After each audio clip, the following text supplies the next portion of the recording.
Welcome to the last part of Unit 6, which is Chapter 17 on measures of development. The question for this chapter is, what does development mean? How can it be measured? And how can it be encouraged?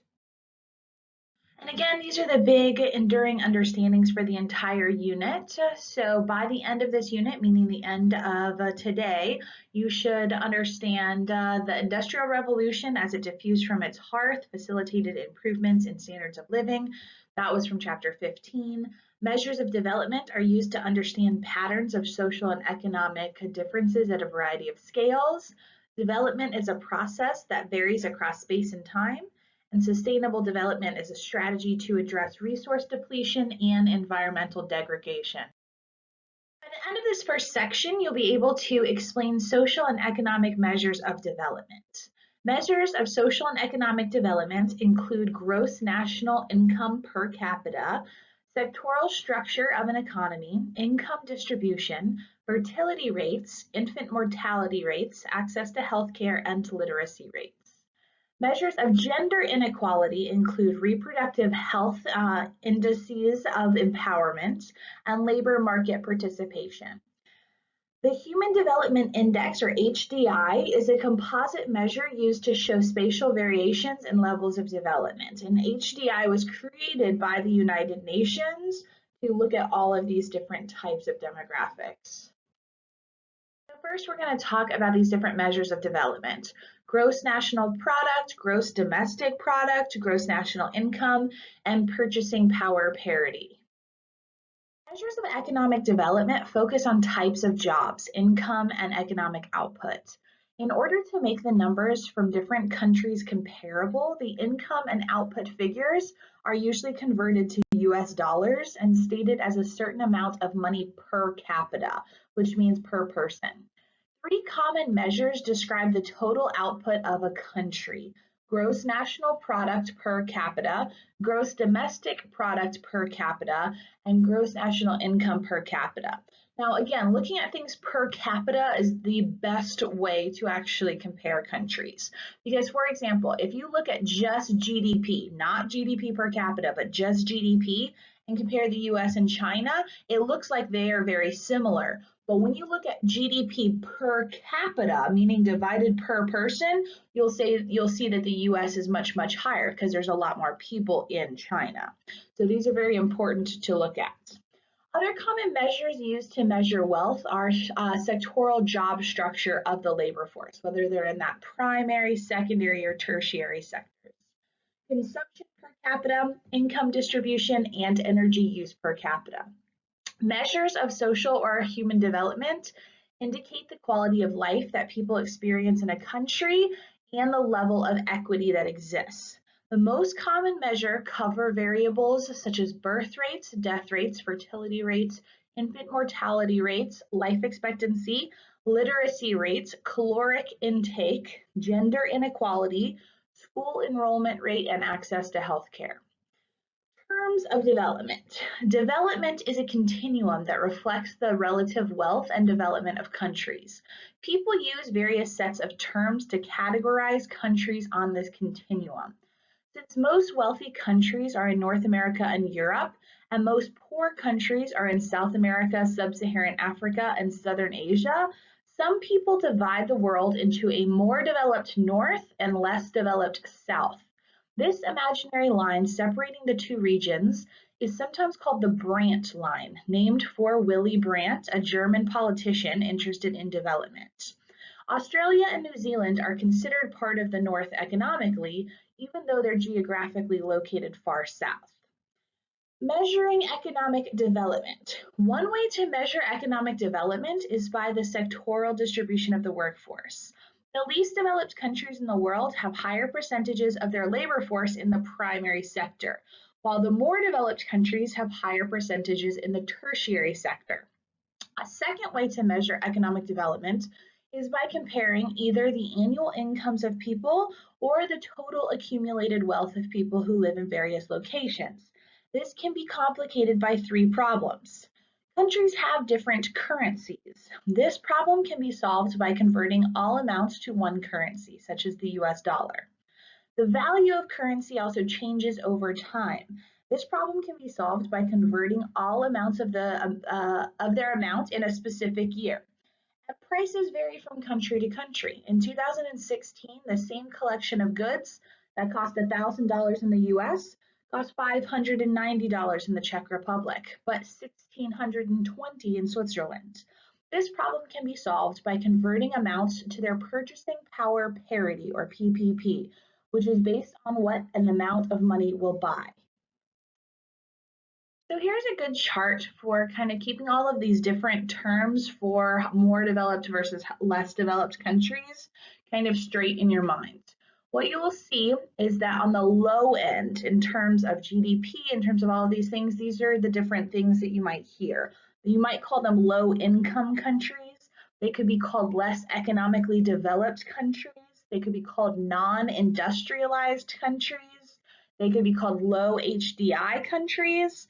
They can be called periphery countries, which we're going to talk about in the world systems theory in just a second, and also stages 1 and 2 for another theory we're going to talk about, which is Rostow's theory. And then those countries that are kind of in the middle, those are known as middle income countries. They could be called emerging or developing economies. They could be called newly industrialized countries, medium HDI. They could be known as semi-periphery. They could also be called stage 3. And then the high end, which would be the very developed countries, they could be called high-income countries, more economically developed countries, post-industrial economies, high and very high HDIs, core countries, and stages 4 and 5. So you need to understand that these are kind of the 3 categories we can put all of the world's countries into, but they can be called different things. And they could be called different things on the AP exam. So make sure you understand all of these. All right, next we're going to learn about some other terms, including income inequality, gender gap, gender inequality index, and the human development index. Income inequality. The Gini coefficient, sometimes called the Gini index, measures the distributions of income within a population. The values range between 0 and 1, and a 0 would mean everyone's income was the same. The higher the number, the higher the degree of income inequality. In general, developing countries have the highest income inequality. Highly developed countries, such as those in Western Europe, tend to have lower income inequality. Measuring social development. Non-economic statistics that reflect a country's development status typically focus on the conditions in which people live. Life expectancy measures the number of years a person is anticipated to live. Since life expectancy is usually calculated from the time of birth, high infant and child mortality rates greatly affect it. A low life expectancy suggests that people in a society do not have adequate nutrition and health care, which indicates a low level of development. Before the 19th century, people who survived to adulthood often lived until they were 50 or more years old. But because so many people died as infants or children, life expectancy in most of the world was under 40 years old. As a result of the dramatic declines in infant mortality over the past 2 centuries, and particularly in the past 50 years, life expectancy has increased substantially. In 2015, nearly 70% of the world's countries had a life expectancy above 70 years, and 15% had a life expectancy of more than 80 years. However, there are still countries such as Angola where more than 1 in 10 babies dies before reaching their first birthday, and the life expectancy at birth is only 56 years. Besides access to healthcare, access to education promotes a healthy population. Geographers use the literacy rate, which is the percent of the population that can read and write, as another social measure. Literacy rates above 99% are common in highly developed countries. And according to UNESCO, more than 90% of the world population in 2015 was literate. This still leaves more than 730 million people who are not literate. Most are female and most live in less developed countries. The gender gap. Differences in the privileges afforded to males and females in a culture are referred to as the gender gap. These differences might appear in educational opportunities or in employment, wages, voting rights, healthcare, political empowerment, property rights, the ability to drive a car, inheritance rights, or the right to make contraceptive decisions. The size of the gender gap varies tremendously among countries based on different aspects of society. Over the past decade, the gap in education and healthcare has been greatly reduced. The gap in political empowerment and economic participation remains significant. The Gender Inequality Index, or GII, one way to summarize the different opportunities open to males and females in a society is through the Gender Inequality Index, a composite index for measurement of gender disparity. The GII considers the reproductive health, empowerment, and labor market participation of women to determine a country's composite score. Maternal mortality rates and adolescent fertility rates are used as indicators of reproductive health. The indicators of empowerment are the share of government seats held by each sex and the proportion of adult females and males with at least some secondary education. The labor market participation aspect of the index is indicated by the labor force participation rate of female and male populations aged 15 and older. The composite score is a measure of the percentage of potential human development lost due to gender inequality. For example, Guatemala has a composite score of 0.533 compared to Sweden's 0.055. That means there are 53.3% loss in potential human development due to gender inequality in Guatemala compared to only 5.5% in Sweden. Next up is the HDI. In 1990, a group of researchers led by a Pakistani economist released an alternative measure of development, one that considers more than just income. The Human Development Index, or HDI, combines one economic measure, GNI per capita, with several other social measures such as life expectancy and the average education level. The rankings of countries by HDI and income are often similar. Norway ranks first in HDI and sixth in income. The United States ranks 11th in HDI and 8th in income. Countries that invest heavily in education and medical care rank higher in HDI than in income. Ireland ranks 6th in HDI, but only 22nd in income. Cuba ranks 67th in HDI, but only 114th in income. Some countries that are rich in oil and other natural resources rank higher in income than in HDI. Qatar ranks first in the world in income, but only 32nd in HDI. At the end of this next section, you'll be able to analyze spatial patterns of economic and social development. Models like Rostow's stages of economic development and Wallerstein's world systems theory help explain spatial variations in development. The UN Millennium Development Goals help measure progress in development. In contrast to the periphery and semi-periphery, the core countries achieve dominance through industrial production of goods. So first up, we're going to learn about Rostow's model of economic growth. And there are 5 different steps to Rostow's model. You need to know exactly what's going on in each step, what they're called, and you should be able to give examples of countries in each step. So according to Rostow's stages of economic growth, every country in the world started out in stage 1, which is known as traditional society. In traditional society, basically everybody's in the primary sector. So most people are still subsistence farmers and in very limited trades, basically just kind of a barter economy for the most part. So examples really was every country before the Industrial Revolution, but there's no country that's still in this traditional society today.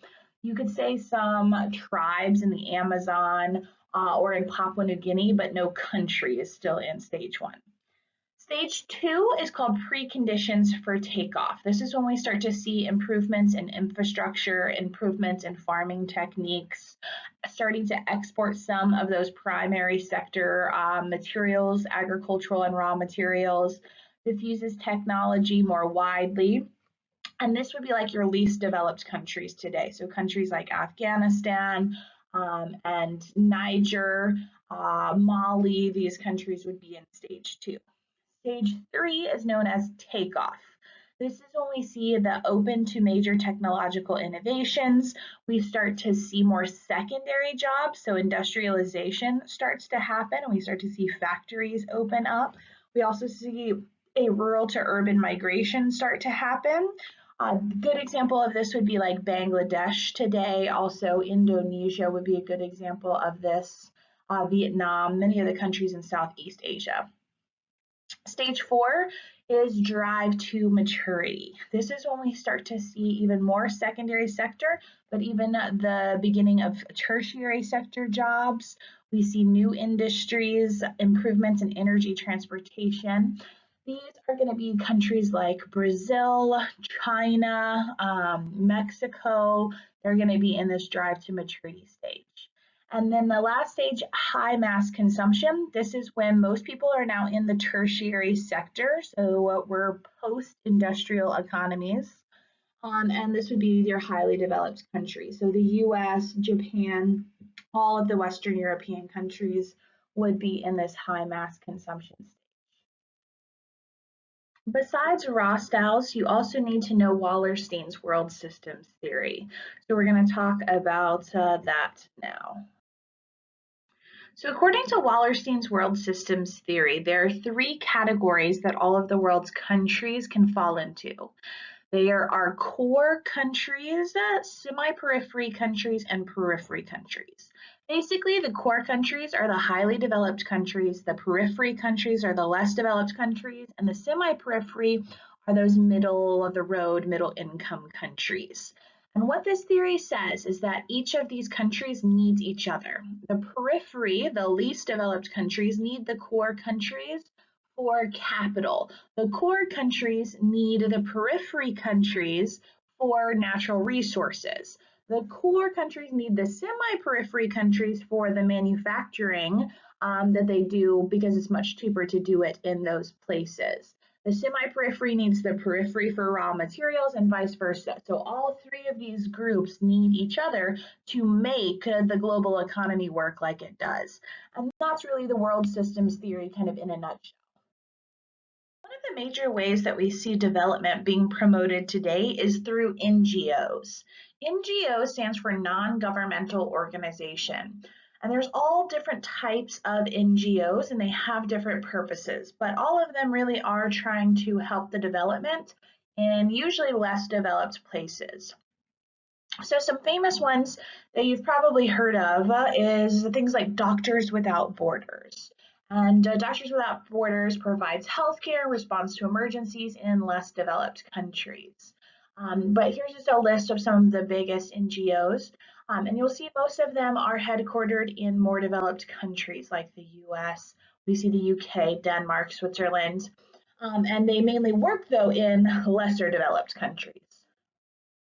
Supranational organization that really does the most work when it comes to promoting development is definitely the United Nations. And the United Nations prior to the year 2000 came up with what they called the UN Millennium Development Goals. And these were the main things that they were trying to promote. Today, now they're called mainly the Sustainable Development Goals, and many of them are still the same. So just take a look and you'll see the goals and kind of how they are going about doing these things. In this next section, we'll be able to evaluate the role of women in economic development and gender equality in the workforce. Although there are more women in the workforce, they do not have equality in wages or employment. Microloans have provided opportunities for women to create small local businesses which have improved standards of living. So here's a chart comparing a few of the highest equality countries according to GII and the lowest. So highest inequality countries on the right, highest equality countries on the left. And remember with GII and HDI, it's a measurement of 0 to 1. And you can see here in terms of the numbers, Slovenia is going to be the most equal. And that basically says that the difference between male and females is only about 2% or 1.6% difference. Whereas in places like Yemen, we see 74% difference. This next section is all about sustainability. So sustainable development addresses issues of natural resource depletion, mass consumption, the costs and effects of pollution, and the impact of climate change. Ecotourism is a strategy used by some countries to help protect the environment and generate jobs. So you'll need to understand these concepts: sustainable development, resource depletion, and ecotourism. UN Millennium Development Goals provides a list of 8 specific goals. Goal 7 calls for environmental sustainability. Sustainable development is an economic development that serves the current needs of people without making it harder for people in the future to live well. Concern for sustainable development is a modern problem. With mass consumption and increased population density, people place greater burdens on the environment. Resource depletion. Development is not sustainable when people overuse resources. For example, if farmers grow crops in ways that cause extensive soil erosion, land that is fertile today will not be in the future and food supplies will decrease.